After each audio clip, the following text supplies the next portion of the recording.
Which are the key learnings and takeaways from this edition of 2021? We asked it to the Italian Undersecretary of Foreign Affairs and International Cooperation, Manlio Di Stefano.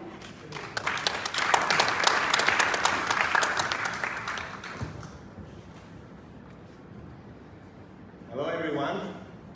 Well, what an exciting event. I was really thrilled when they announced the prizes, and I think everybody had this feeling to good vibes. I would like to thank everyone who took part in this event, in particular those who came from abroad. In this time of restrictions for traveling, it was not for granted, so I really thank you for that. I thank Minister Di Maio for his wise vision on innovation, and moreover, let me express my sincere thanks to our special guests, the former Secretary General of the ACD, Angel Gurria, thank you so much, the CIO of the Dubai Future Foundation, Kalfan Belul, thank you, and the 5 keynote speakers that we listened today. All of you have gave a notable contribution to the G20 Innovation League. Then, last but not least, I want to thank all the people who attended this event remotely. There were a lot. Let me also thank Cassa Depositi e Prestiti Venture Capital, the Italian Trade Agency, and CIMES, which contributed to the organization of the G20 Innovation League. It has been a long journey, during which we all collaborated to ensure the success of this event. Finally, I would like to congratulate the 10 winner startups who propose interesting solutions to some of the global challenges which are immediately operative and open to investors. I'm particularly happy to note that in these 2 days, a lively and exciting atmosphere has characterized Sorrento. Many young people from all over the world come here to display their idea of innovation and sustainable development.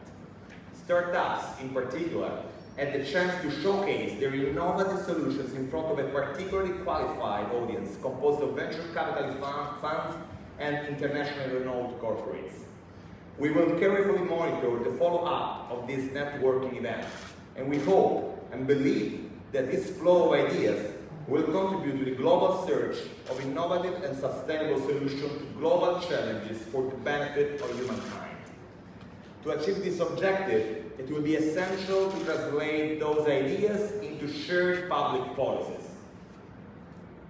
Gurria was talking about it very clearly today. With this in mind, the G20 Innovation League had two objectives.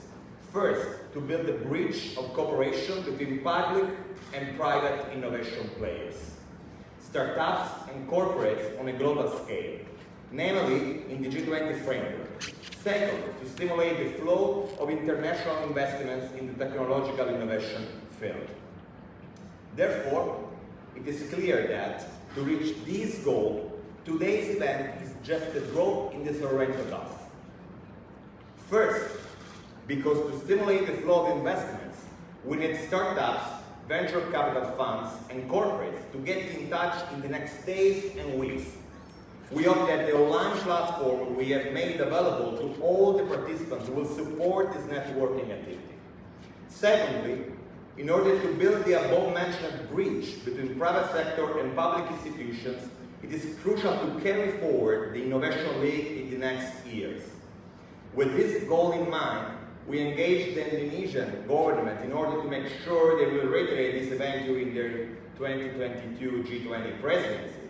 And today, in this handover session, I want to thank Mr. Bonifacius Pugianto, the Director of Informatics Empowerment, for being here today, and Mr. Samuel Panjarapan, the Director General of Informatics Application of the Ministry of Communication and Informatics of the Republic of Indonesia, for the speeches just delivered, and in particular, we appreciated your willingness to continue and further develop this format in cooperation with our country during 2022.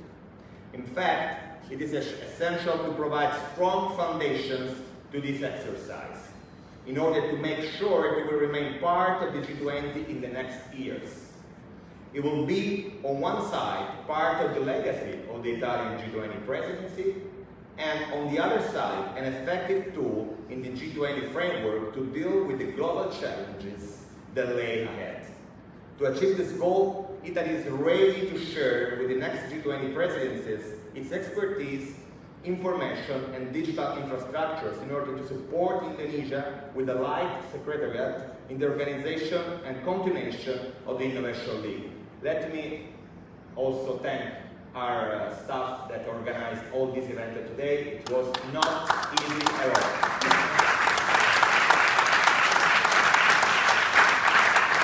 In conclusion, in our expectation, today's event is just the first step of a long road.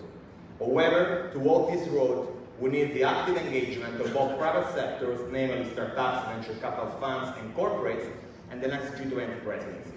Italy is ready and willing to play its part, supporting the Innovation League and the Indonesian presidency. Let's put all these drops together. Let's make our own innovation ocean.